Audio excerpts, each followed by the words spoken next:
Welcome back to the AI-driven marketer. I'm Dan Sanchez. My friends call me Danchez. And today I'm excited to talk to Josh Nielsen, the founder of Zencastr. So Josh, welcome to your own platform since we're recording on Zencastr. Thanks, Dan. Thanks. Happy to be here. Thank you for the invite. So if you're listening to this show, you've already heard me talk about Zencastr because it's one of the primary tools that I'm using to speed up my production workflow in podcasting. And I've loved this platform. I've written heavily about it.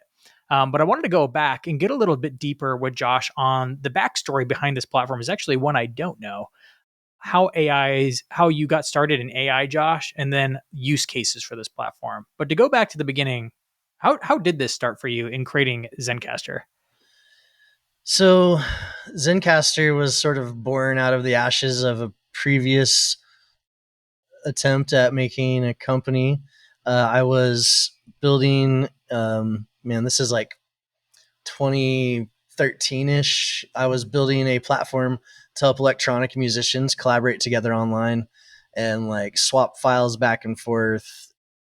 You could upload just like the drum track, the synth track, the bass line or whatever, and then people could collaborate with you and remix you and that sort of a thing. That didn't work out in the end for many, many reasons, but it got me working with audio in the browser, trying to figure out what the capabilities were there. And as we were working on that, and as that project kind of petered out, the browsers kept launching more and more features. Like when I started, you couldn't, for instance, access the microphone from a website. Then they launched this Get User Media API. Now you can grab audio right from the microphone and all that. And as I was out pitching that previous company, somebody along the line said, "Hey, I don't know about musicians, but podcasters have this problem with," I think he just said like sharing audio back and forth.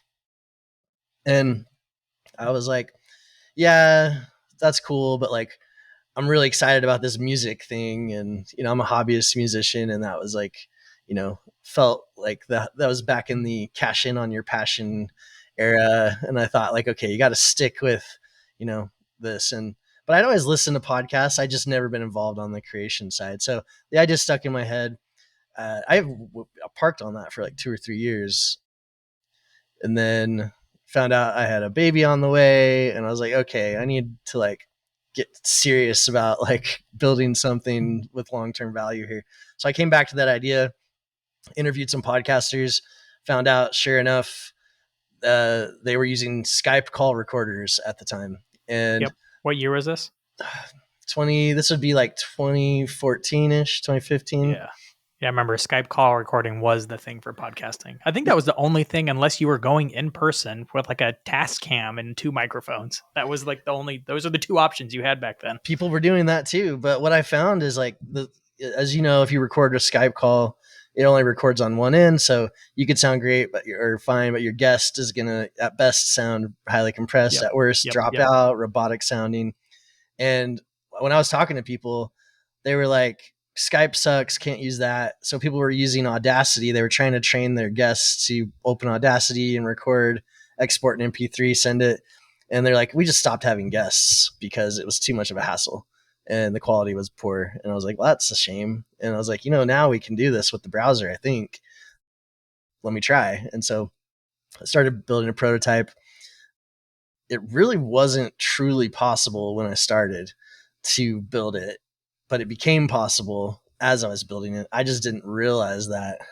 And I got lucky because the browsers were all launching these new features. So that was sort of the genesis of the company and how I got tipped onto the podcasting space. There's a lot more there we could dig into, but that's sort of the in a nutshell. So when did it actually become usable? When did you launch into it where you actually had customers paying for Zencastr?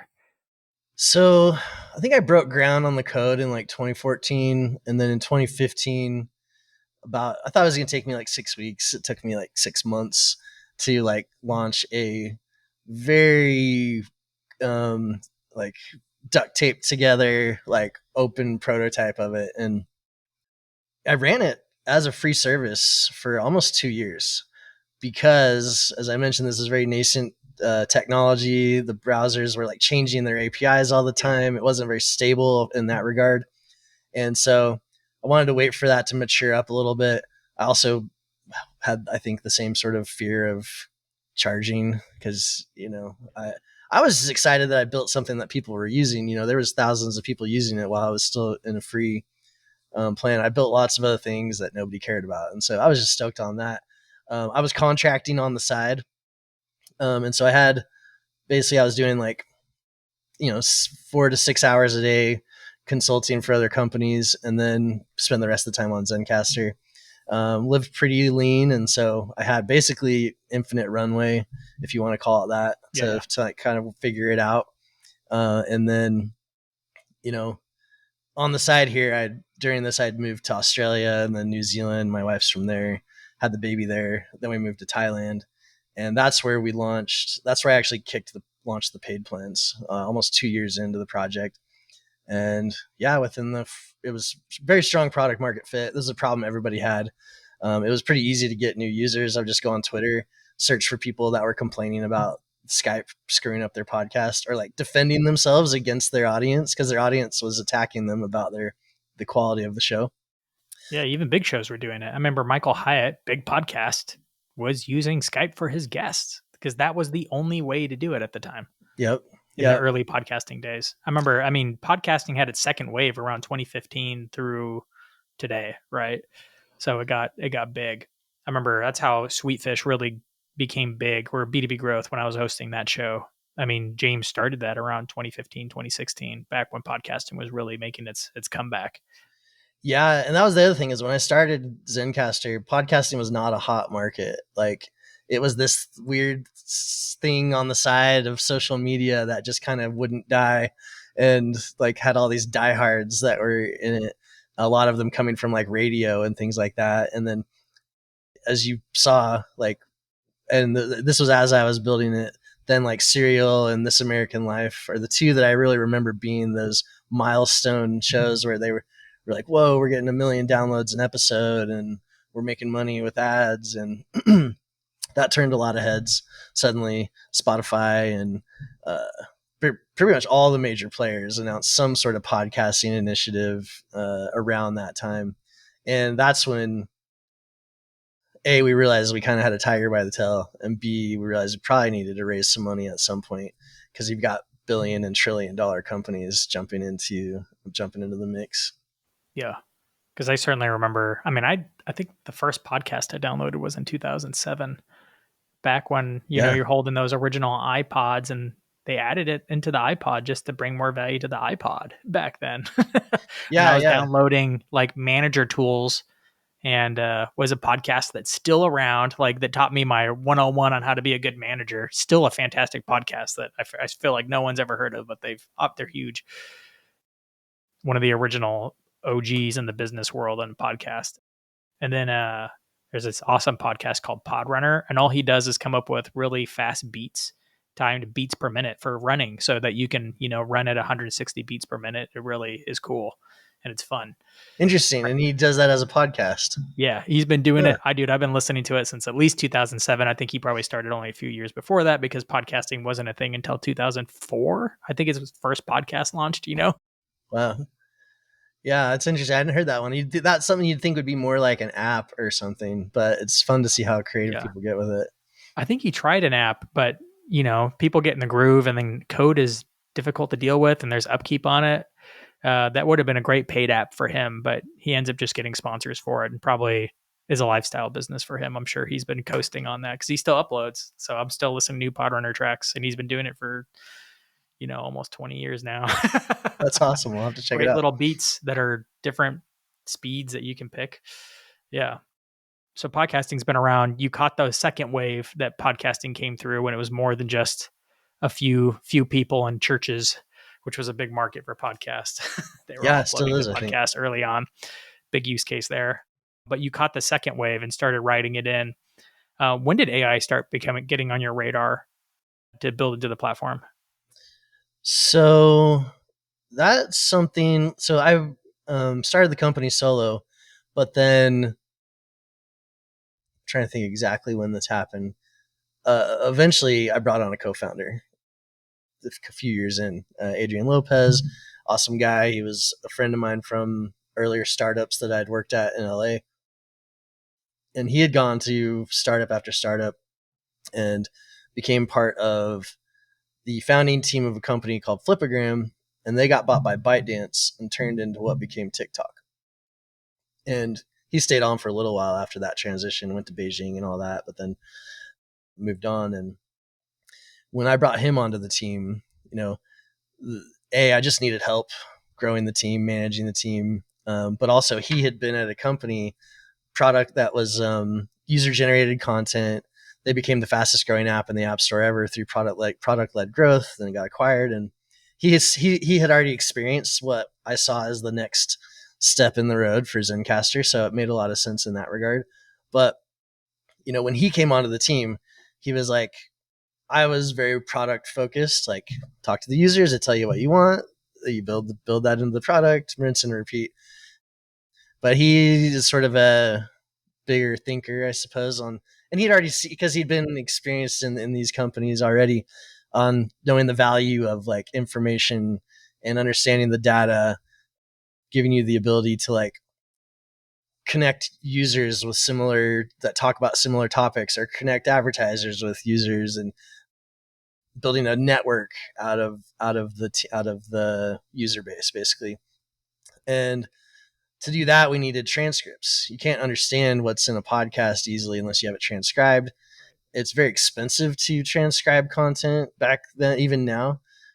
And so we've had for 3 or 4 years now our own machine learning team. And the initial goal was we just need to be able to cost effectively transcribe the content. It's just awesome. Something that I didn't realize you guys had your own transcription engine. Yeah. And that's one of our major advantages, because if we were doing all of our transcriptions through Google's API, it would cost us like $200,000 that's a a ton, month, because podcasts are freaking long. Yeah. So not like social clips. It's long form. Yeah. Like I haven't checked recently, but there was a time when it was, we were probably spending, $15,000-$20,000 a month on the transcriptions. But it would be like $200,000 a month if we were using Google's API. And we're like about 1% word error rate off of Google. So it's pretty dang close, but a lot more cost effective. And so that was our initial inroad into like productizing AI into the company. But then comes, now that you've got the transcripts, let's topic model it. Let's start to understand what people are talking about. When are the transitions between topics? What is potentially an interesting topic? What's a funny what's a funny section, and those sorts of things.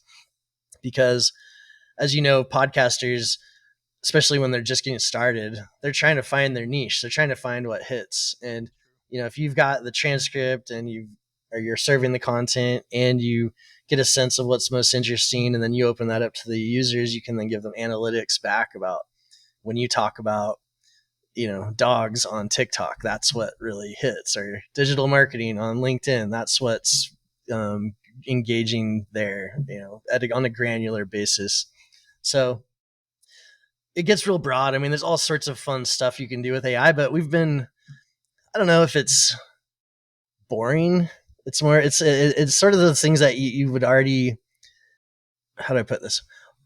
Podcasting is still catching up with a lot of other mediums. So things that you just think go part and parcel with creation, like on Twitter, I make a tweet and people see it and I get new audience members because people retweet it. And there's like this way for you to find an audience. Or TikTok, I just get suggested to the right people and I grow an audience. That doesn't exist in podcasting inherently on its own. No. And it's a black box, man. Yeah. People ask me, being the director of audience growth for Sweetfish, and I was helping lots of podcasts grow, they'd ask me like, how do you grow a podcast? I'm like, here's the hard answer. It's really hard, because you can't grow a podcast through podcasting. Unlike every other channel, almost. Yep, exactly. On YouTube, you don't have to go outside of YouTube. You can do YouTube just through doing YouTube, right? Through search or their algorithm. LinkedIn, you can go through just through LinkedIn. Facebook, Instagram. There's ways to grow on the channel without having to bring in outside influence. That's not true with podcasting. You have to bring in audience from somewhere else. unless you were lucky and you caught the wave early and you caught the downloads needed to get some SEO rankings, for like B2B podcasting or B2B marketing, which is how B2B growth grew initially. It was just an SEO play and people searching for B2B marketing or B2B growth. Their podcast ranked, they got users slowly and steadily, and now they're big enough to where they always rank now. Podcasting, not so much. It's about other platforms there. Yeah. And so a lot of what we're trying to do in the podcasting space, if you compare it to like other mediums, it kind of sounds like old, or we already know this or that sort of a thing. But that's sort of the beauty of it. The roadmap's already been built on all those other platforms. We just got to get podcasting up to speed and make it simple and easy to create there. I mean, when we started Zencastr, people were using an average of like 6 or 7 different tools, spending hours and hours. I forgot what the exact, it was like 10 hours per episode sometimes, like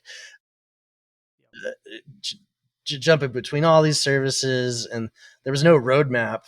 It was like you had to figure out how to put this tool chain together for yourself. And so that was one of our main things, to just lower the barrier of entry to creation.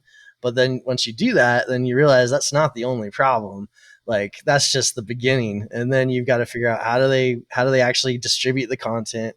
And then most importantly, how do you find and grow the audience? And these are all just things that have been solved other places already. We just need to actually implement them into this somewhat old style medium, this weird podcasting space. I remember 3 years ago, I was working for Sweetfish, and podcasting was complicated enough that big companies, tech companies, smart companies were coming to Sweetfish to help walk them through the process or just do it for them, because there was none of the steps in themselves were hard, but altogether so confusing, intimidating. It was for me, and I'm technical. I was automating the heck out of CRMs and marketing automation sequences, SMS, email, direct mail, and creating these awesome journeys. Still, my first podcast, Sweetfish, did for me because I didn't know how to do it. Once I learned all the steps, I'm like, these are really simple. We did an analysis one time where like Sweetfish was the biggest B2B podcast agency 3 years ago. We had 100 shows. The next closest agency had like 44 or something. And we're like, what could another competitor do that's going to put us out of business? And out of that brainstorm of like, what's most likely to disrupt Sweetfish, out of revelation 3 years ago, I'm like, it's not going to be a service industry. It's going to be a SaaS company, because all these steps of making a great podcast that we're currently doing for customers, that would take us usually 2 weeks to turn an episode with all the assets. All these are going to be automated. And that's when we started. We try to build tech, but it's really hard to be tech focused when you're a service focused company. It's just a different skill set, and we didn't have it. We tried. We wasted money on it.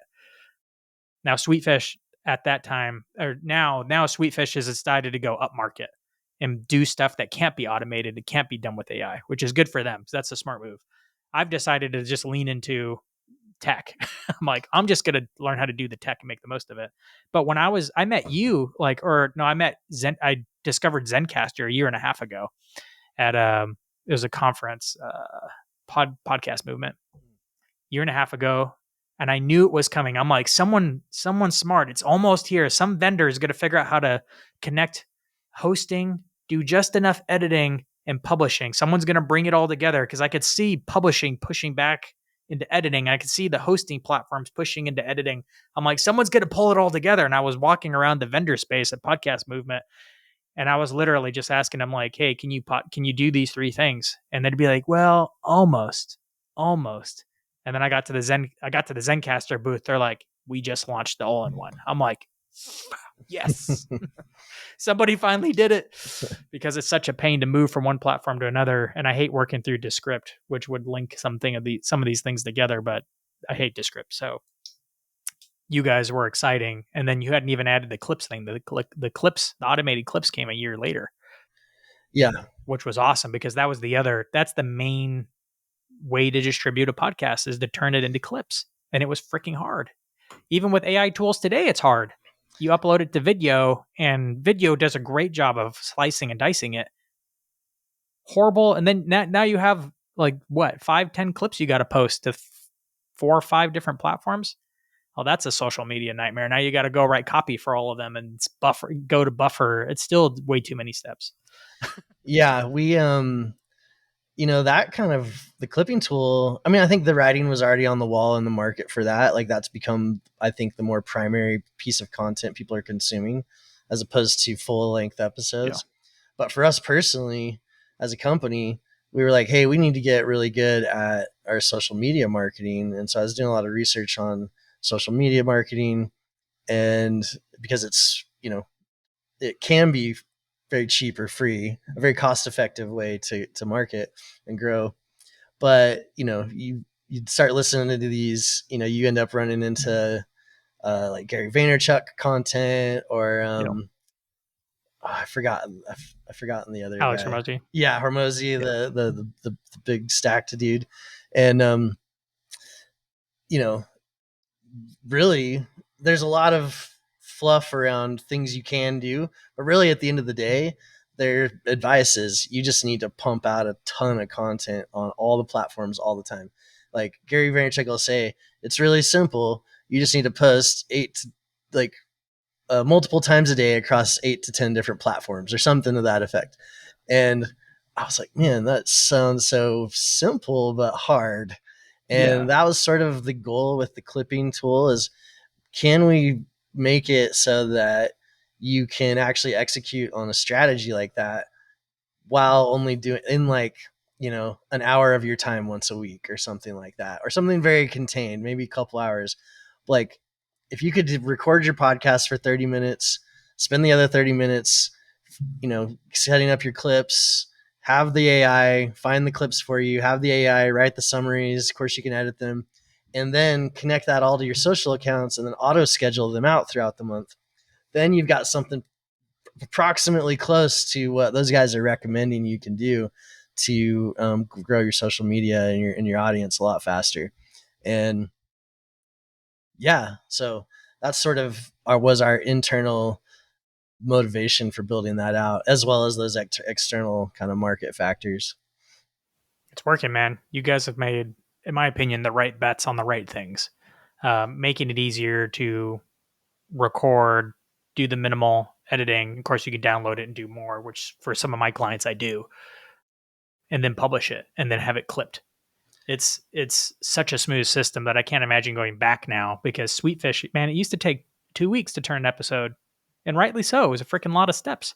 Because our team hadn't heard the episode, the client recorded it. We'd go grab it and download it from Riverside, and then what happens? Well, the producers got to go set it up and build the timeline for one episode for every single episode. Remember, we're managing 100 shows, and they're all doing like an episode, 2 episodes a month, or 1 episode a week or something. And the writers got to listen to it, didn't even know what to write for a headline for it, let alone the show notes, sometimes write a blog post for it, and then go through and manually find the timestamps for the clips to send to the video editor, who would then hand caption the thing based on the in and out points the writer had set.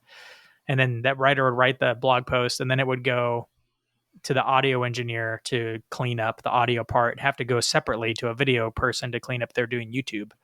And then all these assets would have to be assembled in a Google folder, then sent back to the client, of which the client still had to take the painstaking time of other than we'd post the episode, but the blog post, all the social media posts, they'd have to post themselves. So much work. 2 weeks just for us to get our part, let alone them posting it out on social, which most of the time they freaking wouldn't. We delivered the assets to it. We find out they don't post it. It takes too much time to post. Now with Zencastr, what took Sweetfish 2 weeks between something like Zencastr, and I use Cast Magic to come up with all the written content, it's done in 90 minutes per episode. Like this as soon as we're done recording this episode, I will go and start I will click a few settings, I will click render. It will be done in 5 minutes or 10 minutes or so, however long. And then I'll download it, put it in Cast Magic, and I'll probably spend most of my time is actually going to making thumbnails, because a good thumbnail can go pretty far.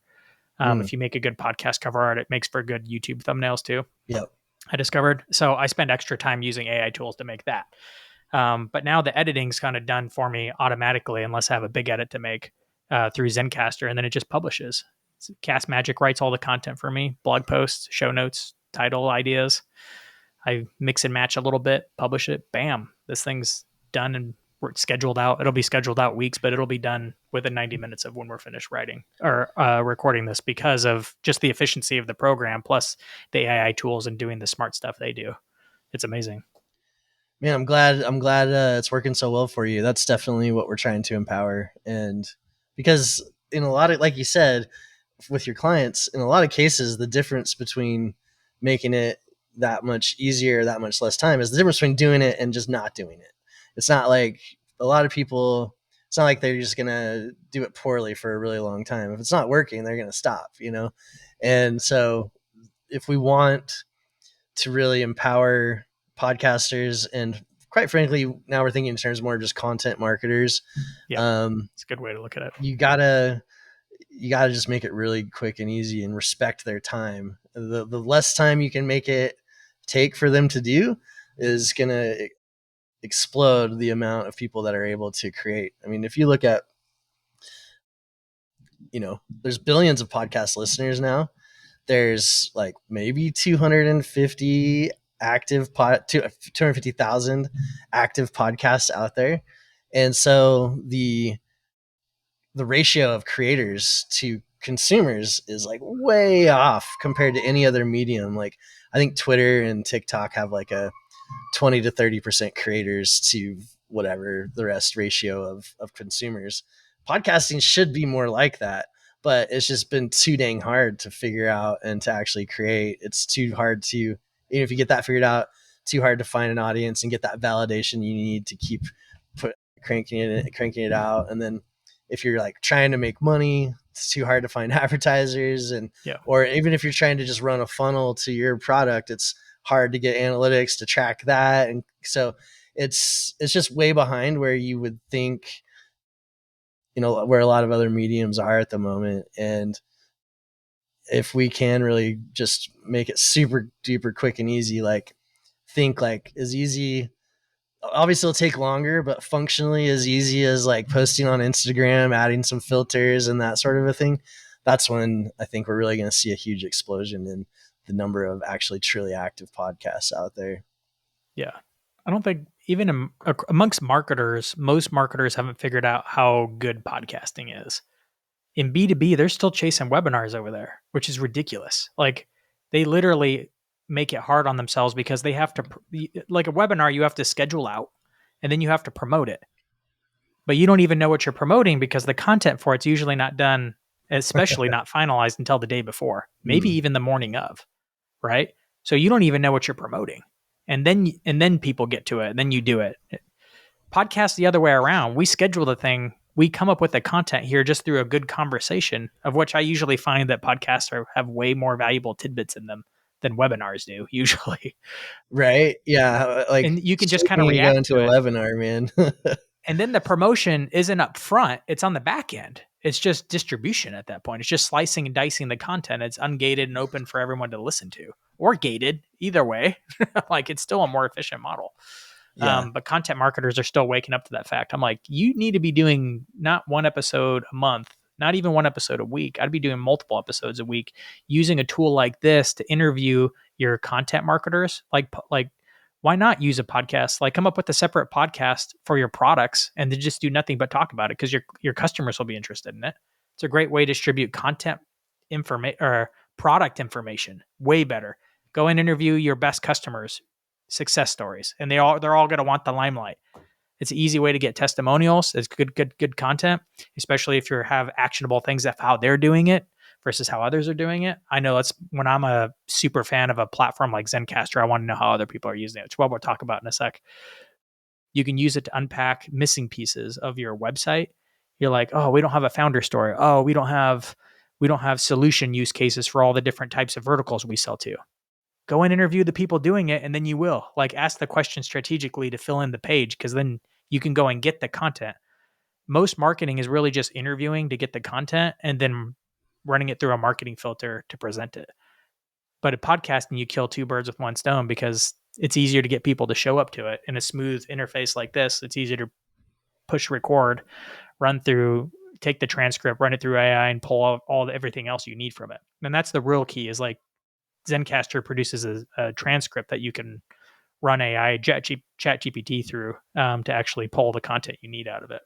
And I think that's the secret sauce people aren't thinking about. It's just more efficient to getting all the other work you need done in marketing. Yeah, I think the the roadmap has been clear for a long time. It's just getting the tooling and the automation around it. When I was my first startup job was like 2010 ish. I was working at a company in Los Angeles. It was run by Jason Calacanis, who had the This Week in Startups podcast, which I think he still does, but he also does All In podcast now. And it was like right behind my desk where they had their studio and like their soundboards and all that.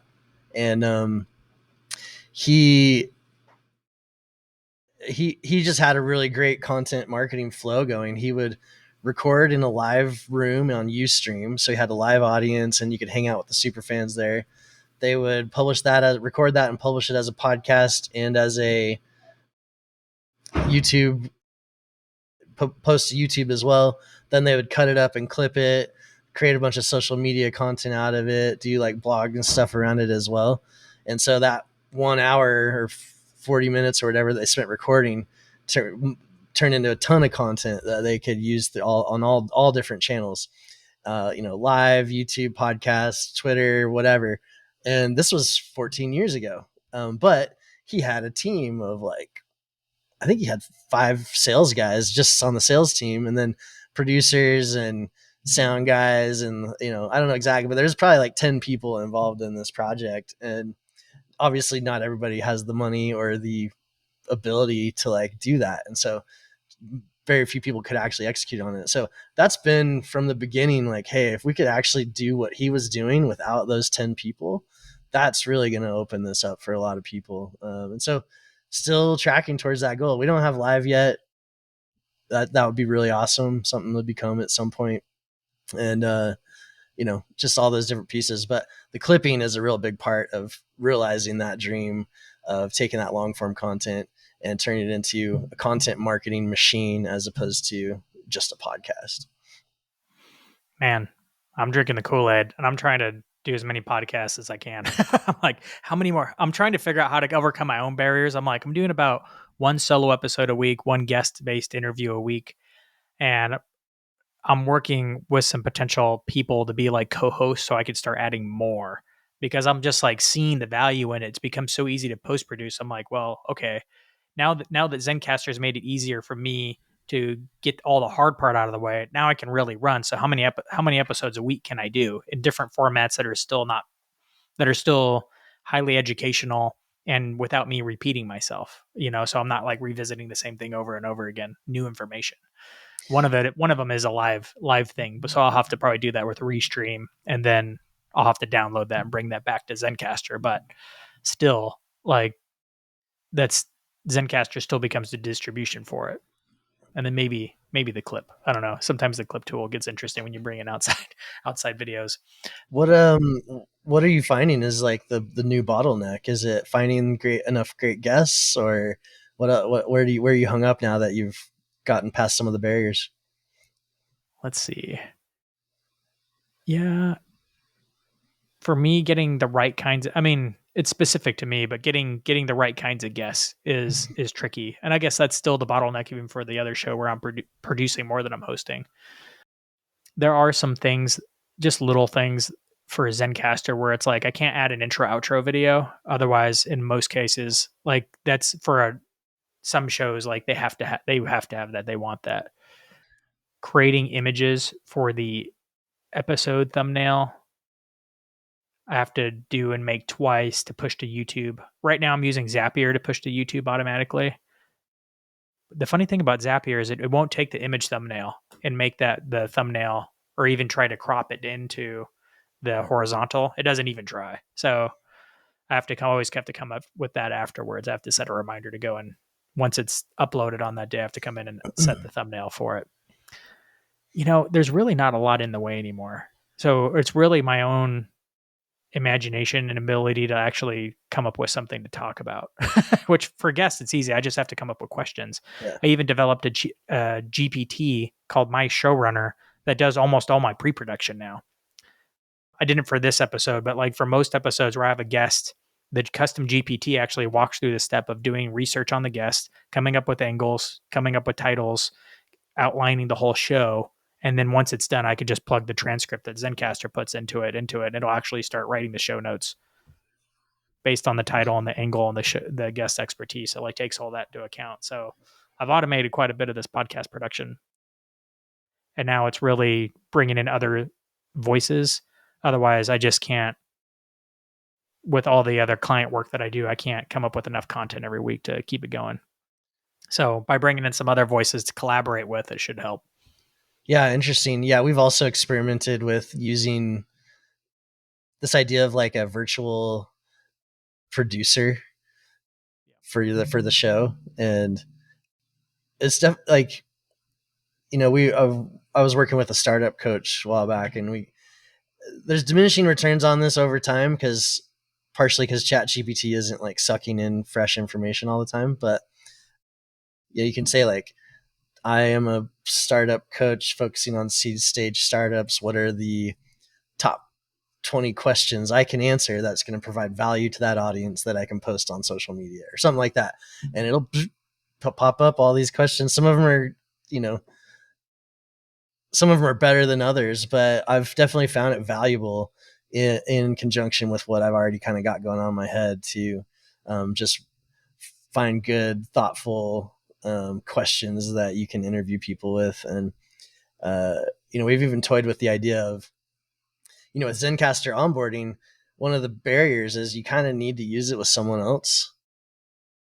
And sometimes that can take a while to like schedule or get somebody there. And I've been toying with the idea of like, hey, maybe the first time they come, we just put them in a recording room and we have a virtual interviewer that just says like, tell us your market, tell us your target audience. We'll give you some questions. Let's create our first 5 clips and post them on social media like right now. We don't need to wait for anybody else to do anything. And so, you know, maybe we'll see something like that pretty soon. Oh, that'd be interesting, because sometimes I'm showing up to clients and they actually have all the expertise they need to actually create fantastic content, but they just need someone to ask some questions and draw it out. So there is something about good question asking and then responding to it.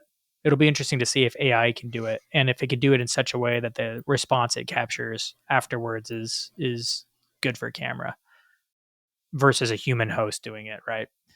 I thought of 2 other things that are handicaps for me right now is and I've messaged you about one a few months ago about being able to follow up with a guest afterwards. Major one, which is one of those things that because it's not automated, it doesn't get done. And you and I have both been guests on shows like dozens of times where we're like, wait, weren't we a guest on that show? I wonder if they ever published that episode. They published it long ago. Yeah. And just never told you about it, which is a huge miss for the show itself, because if that person would have published it on their social media, that would have been a little bit of a trickle of something, which means they're missing it on every single guest. Or they'll tell you about it like 6 weeks later after you've done 5 other podcast guest spots, and they just send you the link to the show and you're like, I don't even remember what we talked about. I don't want to just post this on my LinkedIn and say, hey, here's a podcast episode. I want to say, if you listen to this, you're going to learn about this, or this is what's interesting about it. And so I 100% agree with you. That's something that we're actively working into the Zencastr flow, is not only making it easy for the creator or the host to give the guest what they need to effectively promote the content and automate all that, but also to, you know, have a concept of like, there's different ways to be a podcaster. One is you can be a host and be on the show and do all of that work, or you can be the guest. And a lot of people, I think coming down the road, will probably have profiles on Zencastr just for guests that you can follow. This is not someone who creates podcasts, but they're on a lot of podcasts, and you can follow them, you can subscribe to them, and people can build up their status and stature and their content kind of on easy mode. That's kind of cool. I like that. Yeah. That's what I do. I've tried a few times to like do a podcast. I mean, we've done some, like, there is a podcast about like the story of the founding of Zencastr and like the building it. It's called Digital. Yeah, I knew it was buried in there somewhere. I just couldn't find it in the main navigation for Yeah. Zencastr. So we've done some stuff like that, but it's a lot of work on top of like the business as well to like do all that. So I just now do what we call podcast tours. We reach out to people on the platform and say, "Hey, I'm available to be a guest on whatever." And normally in that case, you'd be concerned about like, is this podcast big enough for like it to be worth my time or something like that? But and this is where I think it comes back to that relationship between the host after the fact. If by being on a podcast, even if it's a smaller show, if I'm generating good content that's going to create good clips, and if I can use those to use in my social media as well, then it's ROI positive regardless, and it's fun, and it's a lot easier than being on your side of the screen. I find it, even if I don't get clips and they have no reach, like I'm episode 1, and because I'm a big proponent of starting podcasts, I've been many people's episode 1, which is awesome. The thing I love most about being a guest on the podcast is I find when different people ask me different questions and different ways of asking it, I unlock new insights myself. Yeah, Yeah. People couch a question, you're like, ooh, that's a good one. Huh. What I think about that is this. I'm like, huh, I didn't realize I thought that. Like all of a sudden, like it just gets me thinking different ways, which is why I'm always game to be a guest. But of course, I love being a host too, because I get to have people like you on and learn a ton in the process. Yeah, likewise. So what are some ways people are using Zencastr differently, or that you've seen are your rock star clients using it differently? One interesting thing that is sort of starting to gain more traction is podcasting as a sales channel. So it can be quite hard to maybe get your target customer on a call. Excuse me. It can be quite hard to like maybe get the attention of, the client you're after. But if you say, "Hey, I've got a podcast and my audience would love to hear your insights as a thought leader in the space," then it's a lot, it strokes the ego. They feel kind of in an honored position. They feel like your audience is wants to hear from them, which they do. And then you get on a call, and instead of having a sales deck that's not going to be very compelling or probably interesting to that person, you have a conversation with them about what they care about. And now you build a relationship. Whether or not that turns into an immediate sell or not, they're surely going to remember you and your service a lot more than whatever else, whatever sales email they're getting. And on top of that, it's fun. Podcasting is fun. You get to hang out and chat, and it's pretty low pressure, and you're going to create great content anyway. And so it's sort of a win-win. And I think that's a really awesome strategy. And we're seeing more and more of that sort of pop up now. Works well. I've done it many times. We called it content-based networking at Sweetfish. Okay. Yeah. James wrote a book on it. It was fantastic. A lot of our customers were doing exactly that. You know what I'm surprised I haven't seen a lot is people using podcasts to launch more audiobooks, especially if they're less interested in selling books, but they want to get the concept out there. I'm probably going to be doing this with a client soon where he's just going to read his book and I'll be on the back end producing, and we're just going to put it out there as a podcast. Might as well be a video podcast because some people watch people reading books. It's a thing on YouTube. So it'll be there to be able to, most people just listen to it on Apple or whatever, but they can watch it there, watch them reading it. How does that work? How does that work as far as copyright goes on YouTube? Do they get copyright took down? Oh, it's his book. Okay. It's his book. Yeah. It's not other people's book. I mean, you could make probably a business podcast where it's like uncopyrighted business books or business books that are old enough that they're past the copyright, which there's many that are actually like classics, like scientific advertising. You could just read that. I think put it out there as a podcast and just do a chapter a week or something. I mean, you mentioned the running one before the show. I thought that was pretty novel. The guy that uploads different beats to run to. I also find that there's all these like sleep podcasts. Oh yeah. Podcasts that are meant for you to put you to sleep. And one of them I think is like that. He goes back to like content that is not copyrighted anymore. Yep. And he reads them, but he intentionally reads it very slow, like Yeah. this. And it's Yeah. just reading old classic stories and then putting you to sleep to it, which I thought was pretty novel as well. And he's running ads on Spotify and presumably, making money. Yeah. I had a friend who started one of those sleep ones back before they were really taking off. He did it for himself because he couldn't find any like really long brown noise sound machines. So he just made his own, brown, like it was just called 10-hour sound machine, no loops, no fades. And he put it in the Spotify right when Spotify was looking for that content, saw it trending and started amplifying it. He was first. He started getting like 100K downloads a month. And then I don't know if he ever quit his job, but he started having sponsors line up because he just started getting so many downloads and then of course he started investing in more than just brown noise. He went into all the different types of noises and sound effects and all that kind of stuff because early traction, man, it can hit. Yeah, it's funny how creative people get with it. Yep. Well, Josh, thanks so much for joining me today. I had a lot of fun learning about the inside and outside of a Zencastr, and I'm excited about where you guys are going in the future. Awesome, Dan. Thank you for the invite. Let's do it anytime.